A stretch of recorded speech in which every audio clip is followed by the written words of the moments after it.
Welcome to Networking RX, a podcast devoted to helping business professionals like you enhance your networking skills in order to become more proficient giving and receiving quality business referrals and improving the overall quality of your life and the lives of those around you.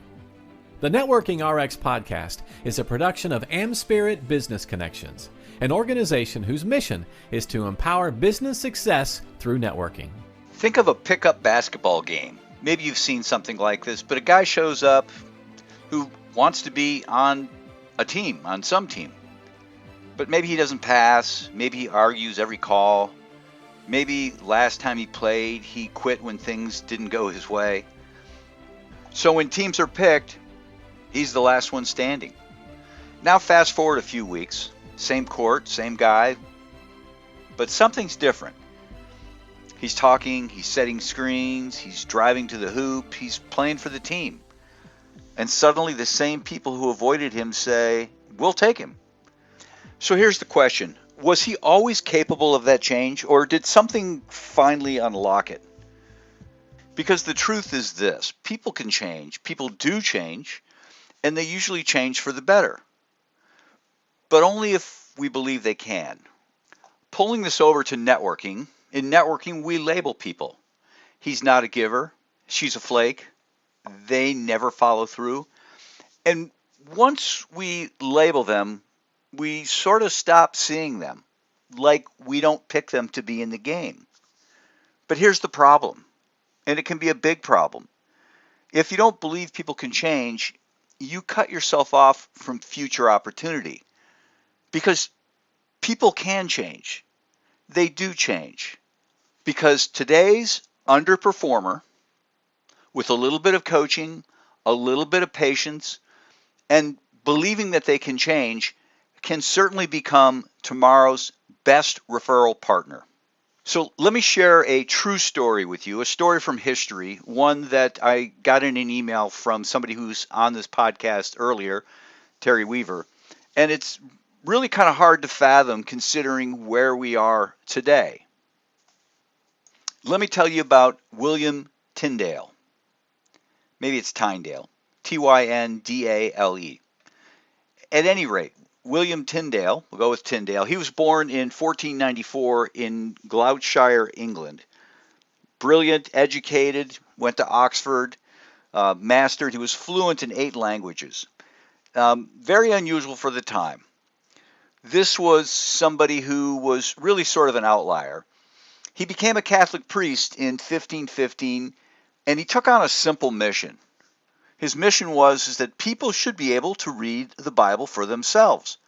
At the time, the Bible was written in Hebrew or Latin. English people couldn't read it. Well, that idea was banned, as crazy as that sounds. Today, in some circles, you're looked down upon if you don't read the Bible.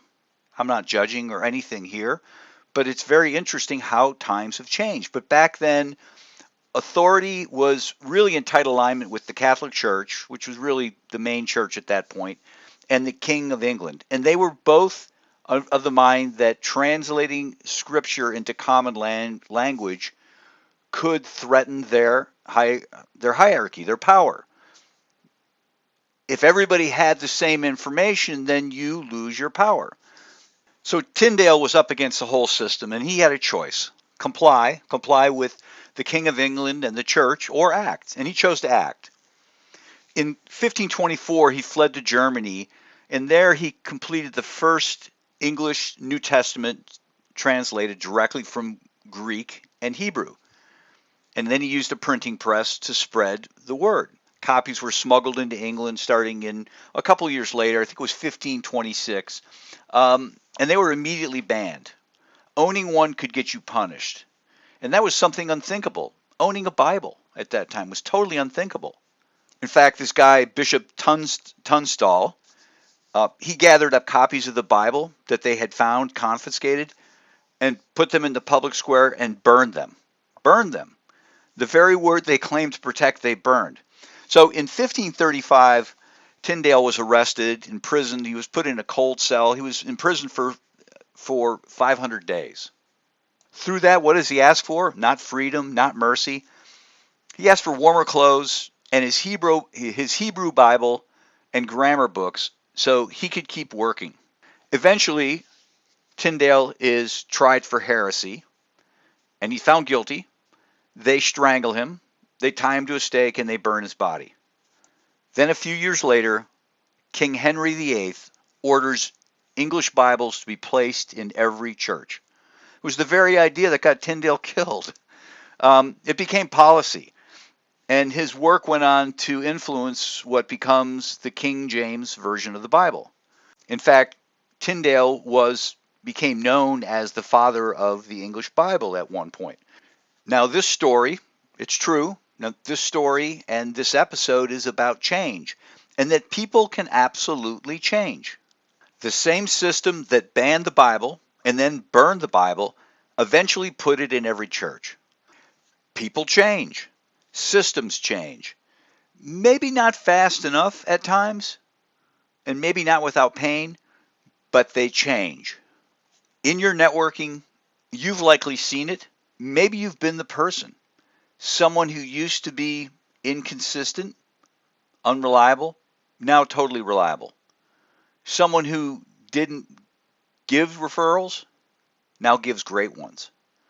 Someone who said no, who might say yes later. People aren't snapshots, they're films. If you judge them by one frame, you're missing a whole story there. And many times you can help change that story. So the balance of this is to talk through 7 things that you can do to help change somebody for the better. And you help change them, it will improve things for you because they're in your network. First thing, believe change is possible. People tend to rise or fall based on the expectations of those around them. If you constantly define someone by their worst habits, their weakest season, their biggest mistakes, they'll often stay stuck. But when you genuinely believe someone can grow, improve, contribute at a higher level, you begin treating them differently. And that belief can become a mirror that they start seeing through, or seeing their reflection in, I guess is a better way to put that. Your network shouldn't be just a collection of contacts. It should be an environment where people become better professionally and better people. The second thing, model the behavior you want to see. The people around us tend to learn from what we demonstrate. If you want people to become better listeners, then you need to listen. If you want people to give referrals, you need to take the lead and give referrals. If you want people to follow through, be dependable, be reliable, then you need to be dependable and reliable yourself. Culture, the culture that we set, is caught before it's taught. Caught before it's taught. Meaning we can talk about culture and what culture should be, but generally speaking, it's the culture we live is what people pick up on. I see that often in my kids. You know, the culture that we had around the house is the culture they picked up upon, and it really wasn't us chiding them on and on and on about what they should do. They just saw how we behaved. The third thing is encourage progress, not perfection. A couple weeks ago, I did an episode on misfeasance, malfeasance, and nonfeasance. And misfeasance is just making honest mistakes, and we're all going to make mistakes. And when people make mistakes, we should applaud them for the effort. They're trying. Even though they made a mistake, they're trying. And so it's the same thing here. A lot of people stop growing because they feel judged every time they stumble.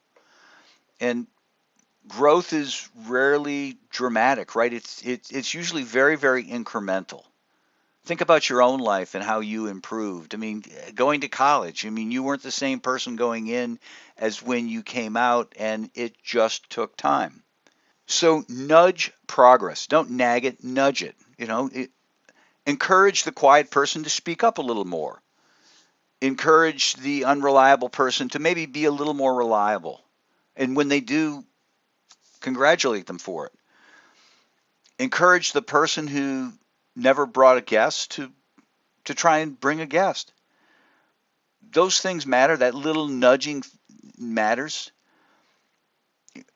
Networking relationships are much like compound interest. There's small positive behaviors that are repeated consistently, and over time it creates long-term massive results. And of course, celebrate those improvements, reward the efforts, notice growth when it happens.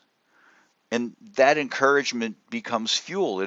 People want that feedback. And that's number 4. Give honest feedback. Helping people grow doesn't mean avoiding difficult conversations. In fact, some of the most important growth comes because people are caring enough to say something. You're capable of more. I know you can do better. The behavior's holding you back. People perceive you differently than you think. But how you deliver those messages matters, right? The goal is not to create an argument or win an argument. The goal is to help someone improve without destroying their dignity. So you want to do these things in quiet moments. You don't want to ever embarrass somebody. A good network should function like a good coach, right? Supportive, honest, be corrective when it's needed, but it's always based in rooting for the person. A coach wants his teammates to do well. He doesn't want his players to fail because that just hurts the team. And it's the same thing with your network. You don't want the people in your network to fail. You want them to succeed. Number 5 is create opportunities for change. People often grow into the roles they're given. So if you're looking for somebody to lead a little more, then give them a little more opportunity to lead, or maybe mentor somebody, a new member, or somebody new to town, a new introduction. Responsibility tends to change people, and I'm not talking about giving people huge responsibility, but a little bit of responsibility, a little extra responsibility, they'll rise to that. But when you create opportunities for change, it's really signaling to people, again, belief. We trust in you. You matter. You're capable of more. And sometimes the fastest way to help someone improve is to really give them a reason to improve. Number 6, because environment shapes behavior, our surroundings, the people around us, surround people with the right environment, right? Put someone in a room full of negative, cynical, self-focused people, and they will drift in that direction. But if you put people in circles of driven, generous, accountable people, and that starts to rub off on them. What's the saying? Iron sharpens iron. Or if you want to use a sports metaphor, the average player often improves simply by practicing with better teammates every day.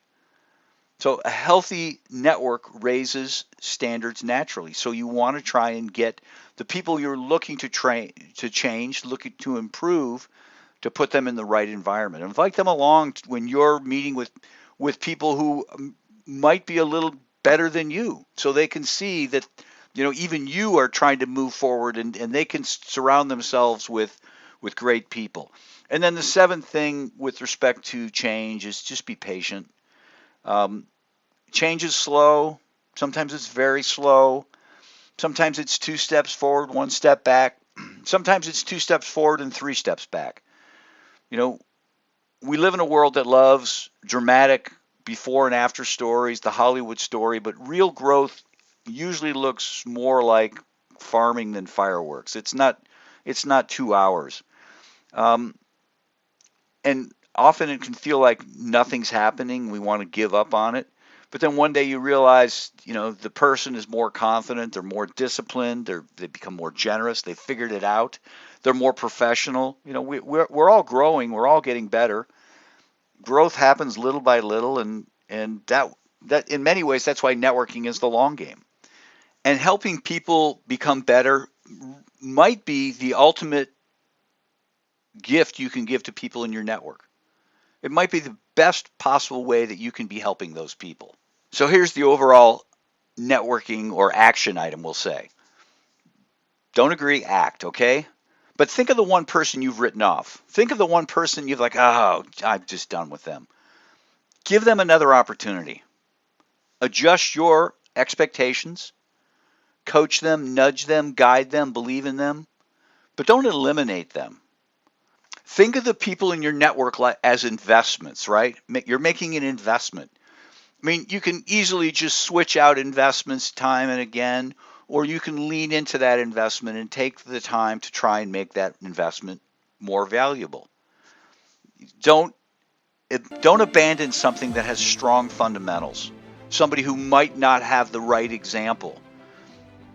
In networking, fundamentals are character, effort, willingness to grow. And if you see that in somebody, even though the underlying practical applications of it might not be there, you can coach those things. But you can't coach the character. You can't coach the willingness to give effort, the willingness to change. When you see those things, lean in and use that as a means of improving the value of your network. Thanks for joining us on the Networking RX podcast. Please put what you've learned into action today and let us know if you have questions, comments, or ideas for future topics. You can email them to us at podcast@amspirit.com. That's AmSpirit.com. Finally, so you never miss an episode, be sure to subscribe to the Networking RX podcast through iTunes, Overcast, or however you receive your podcasts. Now get out and network with someone. The Networking RX podcast is the copyright production of AmSpirit Business Connections. All rights reserved.